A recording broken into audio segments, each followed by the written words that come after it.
എല്ലാവർക്കും പുതിയ വീഡിയോയിലേക്ക് സ്വാഗതം. ഇന്ന് നമ്മൾ ഉണ്ടാക്കാൻ പോകുന്നത് പരിപ്പ് കറിയാണ്. അതിനായി 300 ഗ്രാം പയർ എടുത്തു വയ്ക്കേണ്ടതാണ്. അതിനുശേഷം സ്റ്റൗ കത്തിച്ച് പാത്രം വെച്ച് ഒന്ന് ചൂടായതിനു ശേഷം നേരത്തെ എടുത്തു വച്ചിരിക്കുന്ന പയർ ഇടേണ്ടതാണ്.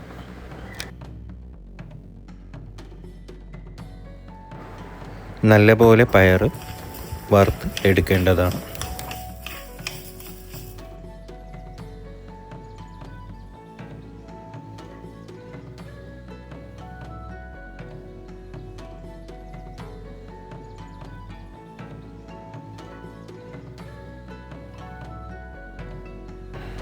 ഏകദേശം ഈ രൂപത്തിൽ പയർ വറുത്തതിന് ശേഷം തണുക്കാനായിട്ട് മാറ്റി വയ്ക്കേണ്ടതാണ്.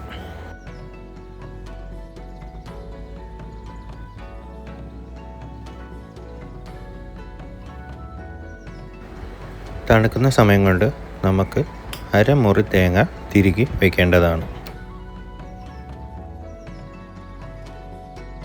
ഇനി നമ്മൾ അരപ്പിനുള്ള സാധനങ്ങൾ എടുക്കേണ്ടതാണ്. അരമുറി തേങ്ങ ചിരുകിയത്, 4 പച്ചമുളക്, 7 അല്ലി വെളുത്തുള്ളി, 2 ടീസ്പൂൺ മഞ്ഞൾപ്പൊടി, 1 ടേബിൾ സ്പൂൺ ജീരകം. അതിനുശേഷം ജാറിൽ എല്ലാം ഇട്ട് 1.5 ഗ്ലാസ് വെള്ളം ഒഴിച്ച് നല്ലപോലെ അരച്ചെടുക്കേണ്ടതാണ്.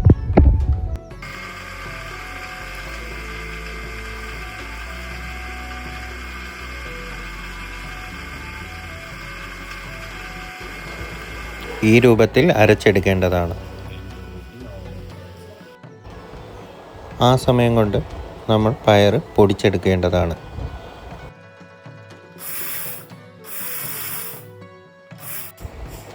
പൊടിച്ചെടുത്ത പയർ നല്ലപോലെ പാറ്റി അതിൻ്റെ തോട് കളയേണ്ടതാണ്. ഏകദേശം ഈ രൂപത്തിൽ എടുക്കേണ്ടതാണ്. അതിനുശേഷം നല്ലപോലെ വെള്ളത്തിലിട്ട് കഴുകി ഊറ്റി എടുക്കേണ്ടതാണ്.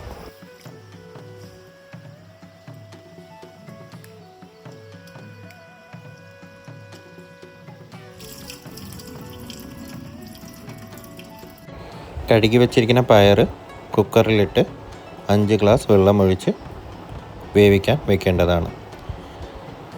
4 വിസിൽ കേൾക്കുന്നവരെ നല്ലപോലെ വേവിക്കേണ്ടതാണ്.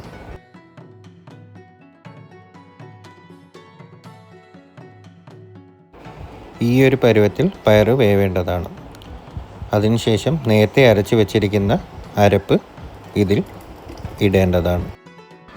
ആവശ്യത്തിന് ഉപ്പ് ഇടേണ്ടതാണ്. ഞാനിവിടെ എടുത്തിരിക്കുന്നത് 1 ടേബിൾ സ്പൂണാണ്.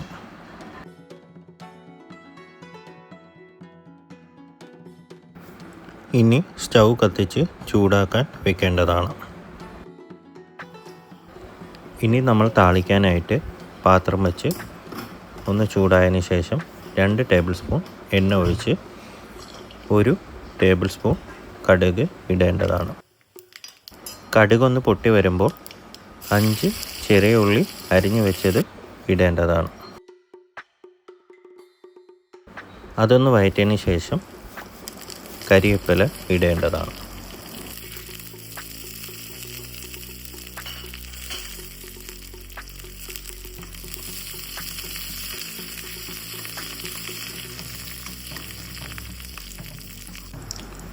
ഇനി നമ്മൾ പരിപ്പിൽ താളിച്ച് ഇടേണ്ടതാണ്. സ്വാദിഷ്ടമായ പരിപ്പ് കറി റെഡിയായിരിക്കുകയാണ്. അപ്പത്തിൻ്റെ കൂടെ കൂട്ടി കഴിക്കേണ്ടതാണ്. എല്ലാവർക്കും ഈ വീഡിയോ ഇഷ്ടപ്പെട്ടെന്ന് വിചാരിക്കുന്നു. എല്ലാവരും ഈ ചാനൽ സബ്സ്ക്രൈബ് ചെയ്യുക.